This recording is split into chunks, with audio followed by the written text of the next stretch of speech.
Indiana Fever season ticket holders and Caitlin Clark fans are literally tagging Fever GM Amber Cox in posts while selling back-to-back game tickets for pennies, and that is happening right now, as fans who plan to drive hours to watch Caitlin Clark are canceling trips, dumping seats, and calling for Stephanie White's job after another blown lead against Atlanta. So if you have been watching this team fall apart in real time and wondering when enough becomes enough, you are in the right place, because the economic revolt against this front office just went public in a way the Indiana Fever cannot ignore. They planned trips, canceled trips, bought tickets, sold their tickets, rebought tickets, sold their tickets again, and finally gave up, with people telling me they decided not to try it again this year. And then there was the back injury situation, as people have had enough, with someone who drove 4 hours to watch Caitlin Clark last season now sitting there refreshing StubHub.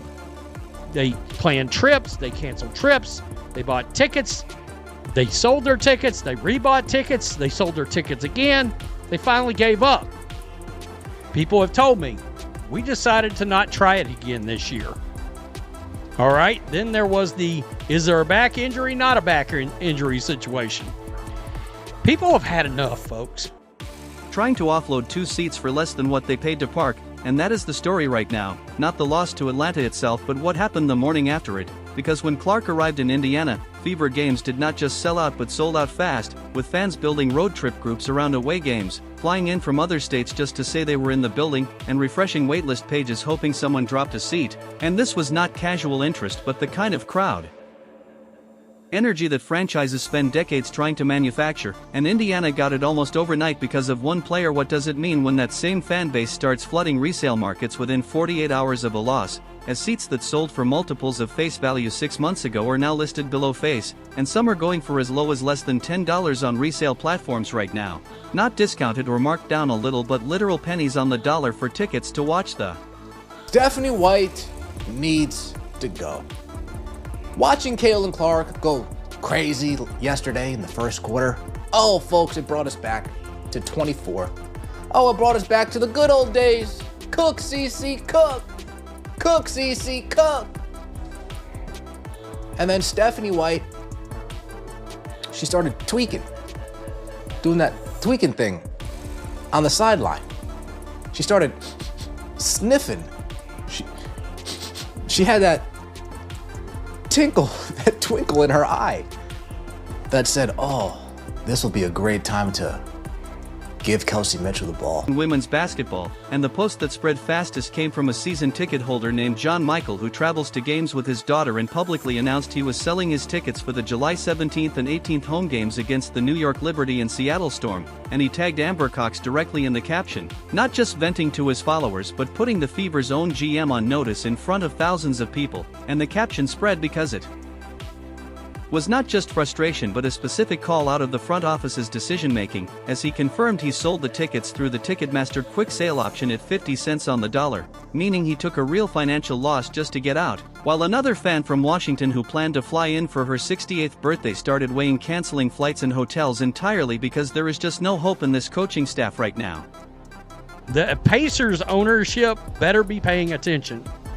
Just sold tickets and canceled our hotel/flight reservations for the back-to-back home games on July 17th and 18th.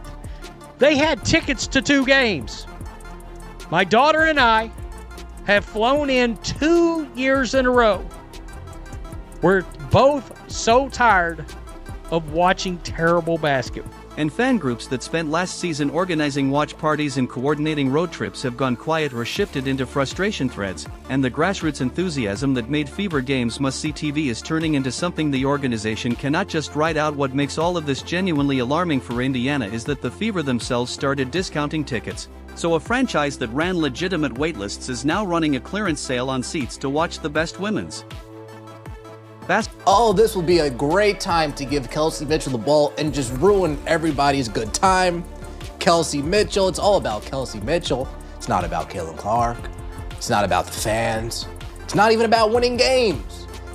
It's about Kelsey Mitchell and letting Kelsey Mitchell do what Kelsey Mitchell wants to do. And that's dribble, dribble, dribble. Dribble, dribble, dribble. Dribble, dribble. Dribble, dribble. Stephanie White would rather lose with Kelsey Mitchell than win with Caitlin Clark. Basketball player on the planet gets sabotaged by her own coach and the refs, and that is not a Clark problem because fans are not done with her but done with the people making decisions around her, and the people doing this, the ones tagging the GM and eating financial losses to sell their seats, are not casual fans who drifted away after one bad game but the ones who renewed early, bought the gear, and built the communities this team's entire revenue model depended on, because you do not plan. You don't plan entire family vacations around games if you're quote-unquote a fair weather fan. You don't do that. You don't do it. You're not going to do it. Real Caitlin Clark fans, and they are fed up with how she's being handled and the way this team has been built, the way it's coached.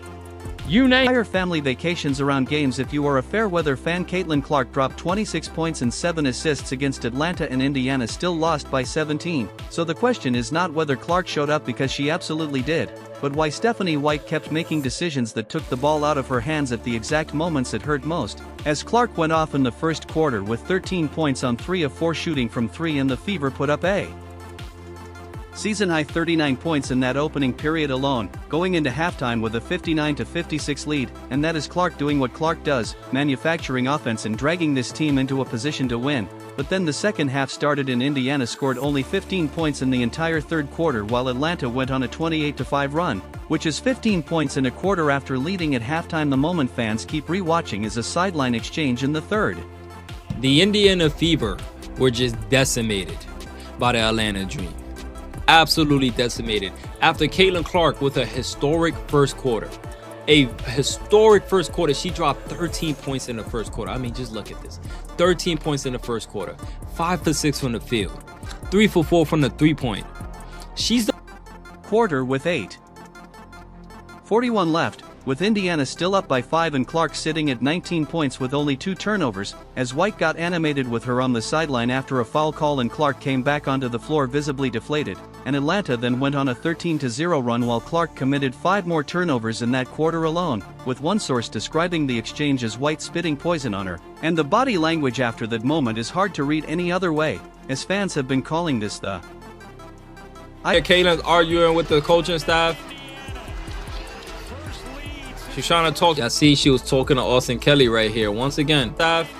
So instead of going straight to Stephanie White, and what is Stephanie White doing? Looking away from Caitlin Clark. Now, habits told me one thing, is that whenever Stephanie White looks away from Caitlin Clark while Caitlin is looking at Stephanie or approaching Stephanie, that usually means that Stephanie White was racing pattern for weeks now, with White pulling Clark during runs or benching her at moments where the Fever actually have momentum, not because of foul trouble or rest but rotational decisions that consistently destroy the one player on the floor who can create a shot out of nothing. And then in the fourth quarter, with Indiana trailing by 10 and 6 minutes still on the clock, White subbed Kelsey Mitchell out for Tisha Harris, a player who had not seen the floor all night.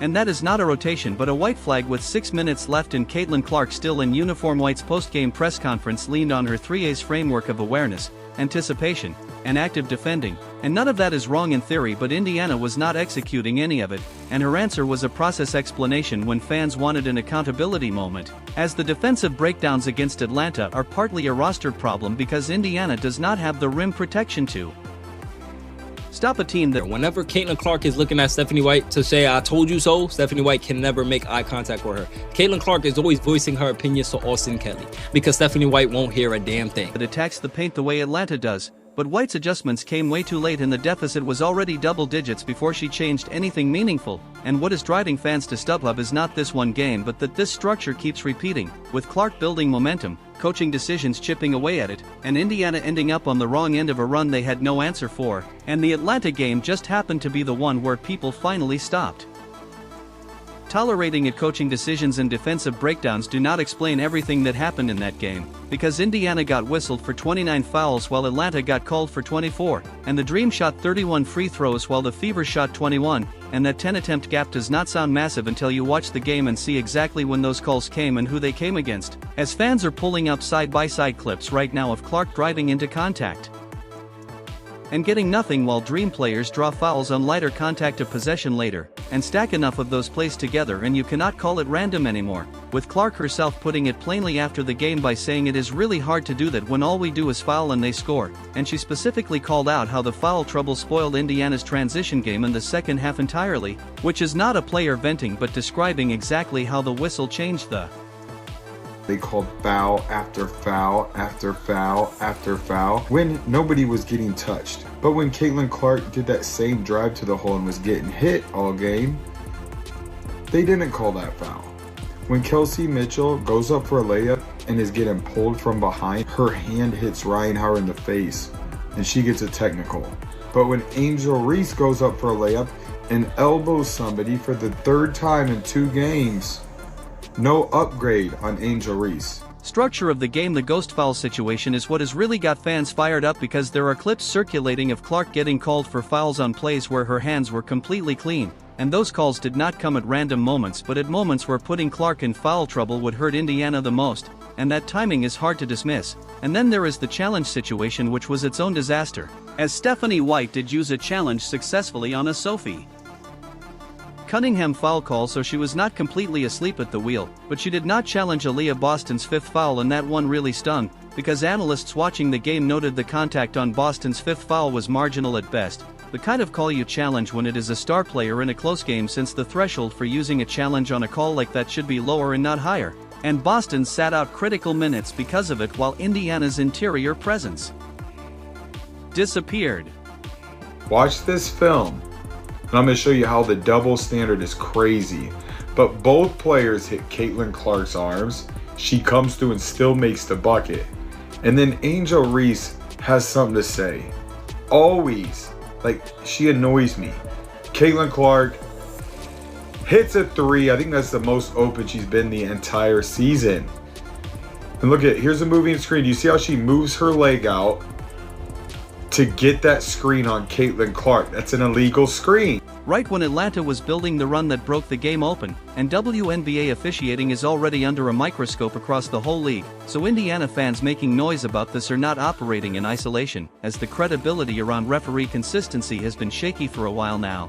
And when you drop a specific game with documented foul disparities into that existing conversation, it does not read like paranoia but like one more data point in a pattern. And what makes the officiating anger compound everything else is that it compounds everything else, because Clark is already dealing with a coach who pulls her at the wrong moments and teammates who cannot finish the look she creates, and a whistle that leans against her closes off the last few escape routes she has to keep Indiana in games, while the refs will not address it publicly and the league office will not reverse course, so that anger has nowhere to go except straight back toward the Fever front office and into. Crazy. That was the first one I was just like, how's that a foul? Because watch this, Caitlin Clark's being held. 1, 2, 3, 4 seconds. Remember that, because you're about to see a whole bunch of ghost fouls. There's another one, Sophie Cunningham.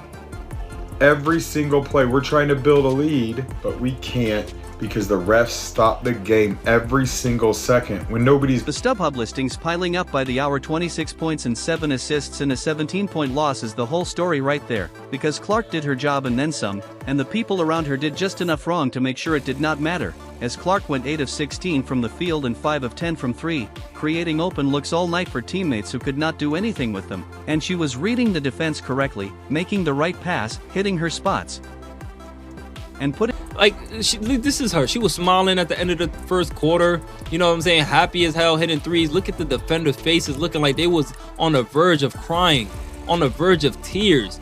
Terrified of this girl. Terrified that she was on pace to drop 52 points tonight, chat. 52 points. 13 points a quarter. And mind you, I don't even think she was done by that point. But this is Caitlin Clark, man. This is who Stephanie White wants to continuously take. Indiana in position to score on possession after possession, so that is not a player who struggled but a player who got let down repeatedly by the people she was trying to set up. Aaliyah Boston missed layups that had no business going anywhere except through the net, not one or two but multiple attempts in the paint where Clark had done all the work getting her open and Boston arrived at the spot and still could not finish. And Boston's entire value to this roster is supposed to be that she. Mitchell with the beautiful shot and drain. Mitchell on the way she can dance with the basketball, that time behind her back. Pow, pow.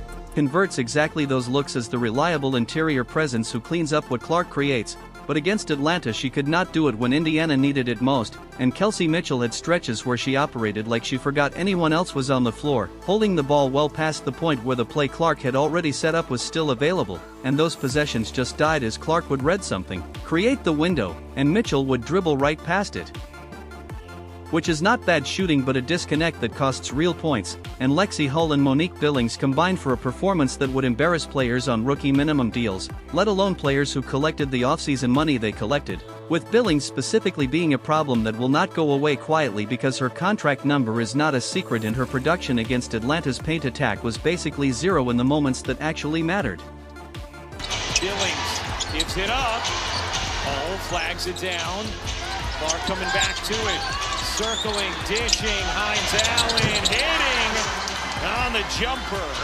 As Indiana needed interior toughness to counter what Atlanta does and Billings disappeared, the bench told a completely different story, as Sophie Cunningham came in and immediately brought aggression and ball movement that the starting unit had not shown all night, and Myisha Hines Allen gave Indiana a physical presence the starters never provided, while Raven Johnson ran the offense with real composure, made the right reads, and looked more connected to the game plan than some players logging. Thousands of tickets available. Let me just pull this over so you can see it real good. And $10 seats. $10.89, $11.80. There's a slew of those. Again, guys, we're talking about games that Caitlin Clark we think, is available to play in. 3+ minutes, and when your bench guards are making better decisions than your starters, that is not a depth compliment but an indictment of the rotation, and that rotation conversation leads straight back to Stephanie White because the players getting the most minutes against Atlanta were not the players who performed best, while the players who actually moved the ball and competed came off the bench, and Clark dropped 26 in a loss because 5 other players could not convert what she handed them, and Indiana still lost by 17. The ticket fire sale is happening right now, but 6 months from now, if nothing changes, the Fever will not just be dealing with unhappy fans on social media but will be walking into sponsorship meetings without the one thing that made those conversations easy, a guaranteed sellout building with Clark's name above the door, as thousands of tickets are available including $10 seats and a slew of those, and we are talking about games. To fly in for games this year, but after seeing the players that were brought in and then watching Stephanie White destroy our offense, I will not be making any trips this year. Wow, we have traveled multiple times from Michigan to Indy to watch the Fever the last 2 years. I'd love to go watch this year, but there's not a lot to watch, and I just can't bring myself to get excited enough to drive 4.5 hours for the displeasure of watching this Fever team. Damn. That Caitlin Clark is available to play in, and the financial pressure is already visible through discounted tickets, empty seats showing up on national broadcasts, and a front office that built its entire revenue projection around Clark's star power now watching that projection bleed out in real time. Because every deal Indiana signed assuming those crowds were locked in, and every sponsorship conversation that went well because they could point to waitlists and road trip fan groups, all of it gets harder to defend when the resale market looks like it does right now. Coaching change and roster move conversations are not fringe fan theories anymore, as people who cover this league for a living are taking them seriously, and the scenarios getting the most traction involve either replacing White with a coach who actually builds sets around Clark's pick and roll game or making roster moves that finally give Indiana real interior defense and shooting around her, and both conversations are happening at the same time, which tells you how much patience is left, and the Clark to another team scenario, which nobody wanted to even say out loud a year ago, is now something fans bring up regularly, not because they want it but because they are scared it becomes the only rational outcome if Indiana keeps burning her peak years on a structure that does not work, and that fear is exactly what is driving people to sell seats at a loss right now instead of waiting to see how the season plays. About driving to Indiana to watch a game, comes down here and says I don't even want to give them my time and money.